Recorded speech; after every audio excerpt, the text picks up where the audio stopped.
जानवरों पर जुल्म भी बड़ा किया जाता है। बाज़ औक़ात बेतहाशा मारते हैं, पीटते हैं, जोर जोर से कान खींचकर घसीटते हैं, उसको डंडे बरसाए जाते हैं। बाज़ औक़ात गोश्त पर बहुत सौ ने देखा हो शायद, जो गोश्त लेने जाते हैं कि वो निशान होते हैं लाल लाल गोश्त पर, नीले नील पड़े हुए होते हैं गोश्त पर, ये इसी की मार के होते हैं। बेतहाशा मारते हैं और मारते भी रीढ़ की हड्डी पर है। जानवर बेबस है बेचारा, क्या करे। जब ये रेवड़ चलाते हैं ना जानवरों का, खासकर ये बच्चियां बछड़े, इस तरह इनको मैंने देखा कि बेचारों को ऐसा मारते हैं कि आदमी कांप जाए। इनको बिल्कुल एहसास नहीं होता, ये मारते चले जाते हैं। तो ये जुल्म है बिला वजह मारना, इसका हिसाब। इसी तरह जानवरों के साथ और भी कई जुल्म होते हैं, जैसे कि ज़बा करते वक्त भी बकरा काटते हैं तो काट कर वो बस काटते चले जाते हैं, हड्डी तक पहुंचा देते हैं।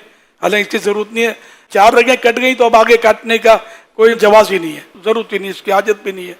हड्डी तक जाते हैं, फिर अभी जानवर में जान बाकी होती है, इसकी गर्दन फौरन चटका देते हैं। अभी वो तड़प रहा है, गर्दन चटकी हुई है।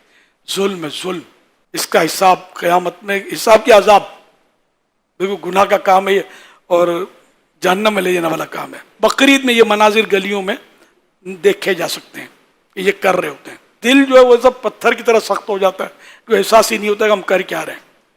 ज़बा कर दो, जब ज़बा हो गया तो इतने ठंडा होना है, गर्दन चटकाओ या न चटकाओ ठंडा हो जाता है। तो जिनके अपने यहाँ कुर्बानी हो, कम से कम इनको यही कर सकते हैं कोशिश कि समझा दें पहले से कि ये नहीं करना, और जब ये छुरी फेर लेना आप उनके हाथ से छुरी ले लें, वरना इनके हाथ में बाजू का तो नहीं, खुजली है क्या है, ये वो खामा का इसको टच करते रहेंगे, बड़े जानवर को टच करते रहेंगे, छुरी हाथ डालते रहेंगे, तो कुछ ना कुछ इसको बेचारे को। अब आपको जख्मों का उंगली लगा के देखो, आपको मजा आता है क्या हाथ लगाने से, या तकलीफ होती है? यार कटा हुआ इसको हाथ डालने से होगा क्या, सिवाय इसको तकलीफ के आपको तो कुछ भी नहीं मिलेगा। तो ये मतलब बिला वजह इसको ये इजा देते हैं, यूं करते हैं।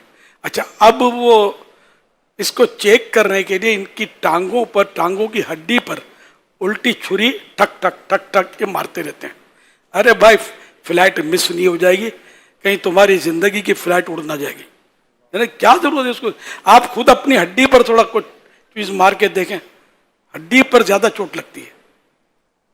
तो ये इस तरह कर रहे होते हैं, वही मतलब इनका आदत होती है इनके। अगर मुसलमान पर जुल्म करेंगे तो कोर्ट में चला जाएगा, पुलिस में केस करेगा, खुद मुकाबला करेगा, बोल सकेगा किसी को कि मुझे उसने जुल्म किया, मारा। लेकिन जानवर पर अगर जुल्म करेंगे, ये बेचारा किसको फरियाद करेगा? देखने वाला भी खाली तमाशा ही बना रहा होता है, इनको भी शौर नहीं है कि वो समझाए, और बाद बार समझाने वाला माहौल भी नहीं होता।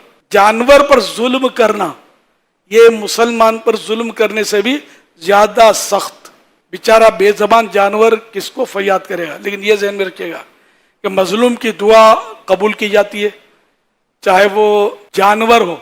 जानवर पर जुल्म हुआ, इसने बद्दुआ कर दी, इसकी बद्दुआ भी कबूल होती है। तो इस तरह के जालिम लोग हैं ना, ये दुनिया में भी बाज़ों का तरक्की इनको नहीं होती, ये फटीचर के फटीचर ही रहेंगे, इनको होश ही नहीं होता हम कर क्या करें। तो बहरहाल जब तक यकीन ना हो जाए इसकी जान निकलने का, खाल उतारने की इजाज़त शरीयत में नहीं है।